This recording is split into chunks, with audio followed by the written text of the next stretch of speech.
नमस्कार दर्शक, आप देख रहे हैं जयगांव मिरर्स। प्रस्तुत है आज की मुख्य समाचार rapid headlines news. Ramakrishna mission मामले में प्रदीप राय को कोर्ट में किया गया पेश। सिलीगुड़ी के सेवक रोड स्थित रामकृष्ण मिशन आश्रम मामले में गिरफ्तार मुख्य आरोपी प्रदीप राय को आज कोर्ट में पेश किया गया। आपको बता दें कि इस मामले में 13 दिन बाद सिलीगुड़ी पुलिस का कमिश्नरेट की स्पेशल ऑपरेशन ग्रुप ने शनिवार को गिरफ्तार किया था। पुलिस काफी दिनों से उसकी तलाश कर रही थी, लेकिन फरार होने के कारण वो पकड़ा नहीं जा पा रहा था। आखिरकार शनिवार को गिरफ्तार कर लिया गया और उसे आज कोर्ट में पेश किया गया। पुलिस ने इस मामले में अभी तक 9 लोगों को गिरफ्तार कर लिया है।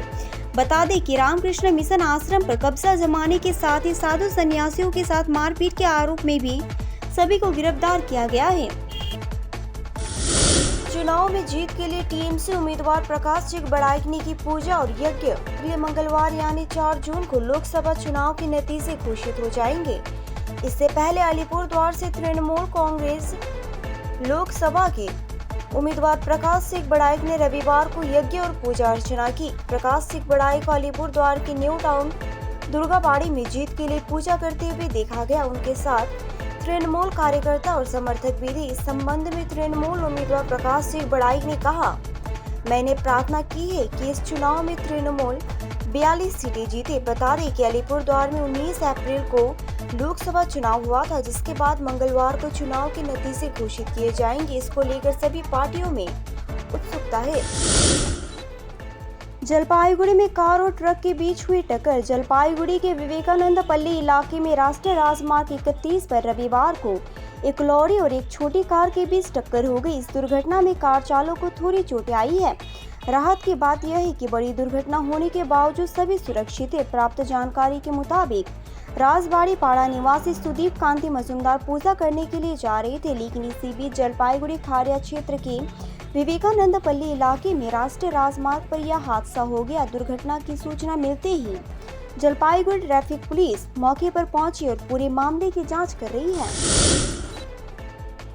बीजेपी युवा मोर्चा ने सिलीगुड़ी थाने का किया घेराव। कई बीजेपी कार्यकर्ताओं के सिर पर आई चोटें, आईसी गंभीर रूप से घायल। बीजेपी युवा मोर्चा ने सिलीगुड़ी थाने का घेराव किया। इस दौरान स्थिति तनावपूर्ण हो गई। कई बीजेपी कार्यकर्ताओं के सिर पर चोटें आई है। सिलीगुड़ी थाने के आईसी गंभीर रूप से घायल। भाजपा युवा मोर्चा के 5 कार्यकर्ता गिरफ्तार किए गए। शनिवार को भाजपा की महिला मोर्चा ने सिलीगुड़ी नगर निगम के पेयजल वितरण केंद्र के सामने विरोध प्रदर्शन किया। उस ऑपरेशन के दौरान पुलिस ने कथित तौर पर बीजेपी कार्यकर्ताओं और समर्थकों पर हमला किया और उनके साथ मारपीट की। इसके अलावा महिलाओं से मारपीट के आरोप भी लग रहे हैं। बीजेपी की युवा मोर्चा ने उस रात सिलीगुड़ी थाने का घेराव कर विरोध प्रदर्शन किया। पहले तो उन्होंने थाने के सामने प्रदर्शन किया, बाद में बीजेपी कार्यकर्ताओं और समर्थकों ने थाने का गेट खोलकर अंदर घुसने की कोशिश की। तभी पुलिस ने जब नाकाबंदी की तो दोनों पक्षों के बीच झड़प हो गई। इसके बाद पहले हाथापाई और फिर मारपीट शुरू हो गई। दोनों पक्षों के बीच हुई झड़प में सबसे पहले थाने का मुख्य गेट टूट गया। इसके बाद पुलिस ने स्थिति संभालते हुए गिरफ्तारी शुरू कर दी। उस वक्त मामला और गर्मा गया। कथित तौर पर बीजेपी कार्यकर्ताओं ने पुलिस पर हमला कर दिया। बदले में पुलिस ने स्थिति को नियंत्रित करने के लिए लाठीचार्ज किया। 5 बीजेपी कार्यकर्ताओं को गिरफ्तार किया, तब जाकर स्थिति नियंत्रण में आई।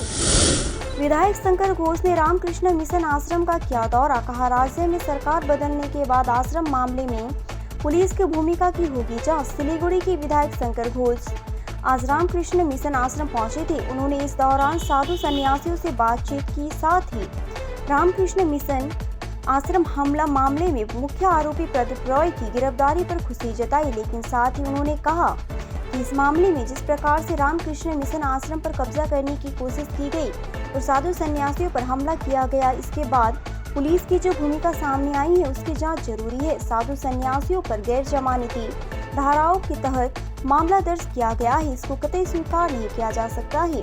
शुरुआत में पुलिस ने एक तरह से इस मामले में अपराधियों का सहयोग किया था, तो राज्य में सरकार बदलने के बाद ऐसे पुलिस वालों की भूमिका की जांच कराई जाएगी। उन्होंने कहा कि पश्चिम बंगाल में मुख्यमंत्री ममता बनर्जी के द्वारा सनातन धर्म को लेकर दिए गए विरोधी बयान के बाद से एक गिरोह धार्मिक संस्थाओं पर कब्जा करने के लिए तत्पर हुआ है। उन्होंने प्रदीप राय की गिरफ्तारी की भी पूरी मामले में आंखों में धूल झोंकने वाला कार्रवाई बताया। उन्होंने कहा कि इस प्रकार इस पूरे मामले में जिस प्रकार से राज्य सरकार की भूमिका सामने आई है, उसे राज्य कानून व्यवस्था पर बड़ा सवाल करता है। आम लोगों को सोचना चाहिए कि राज्य में कानून व्यवस्था किस गलत हाथों में है। इस मामले में उन्होंने गौतम देव द्वारा दिए गए म्यूटेशन कॉपी को लेकर भी कहा कि पहले से आवेदन किया गया था, तो ये म्यूटेशन के कागजात पहले क्यों नहीं दिया गया। उन्होंने कहा कि प्रदीप राय जैसे लोग बिना शासक दल से सर पर हाथ नहीं होने पर ऐसे दुस्साहसिक कार्रवाई नहीं कर सकते हैं। ऐसे में अगर सरकार बदलती है तो पूरे मामले की जांच कराई जाएगी। पल पल की खबरों के लिए देखते रहिए जयगांव मिरर्स, सच्चाई का आईना।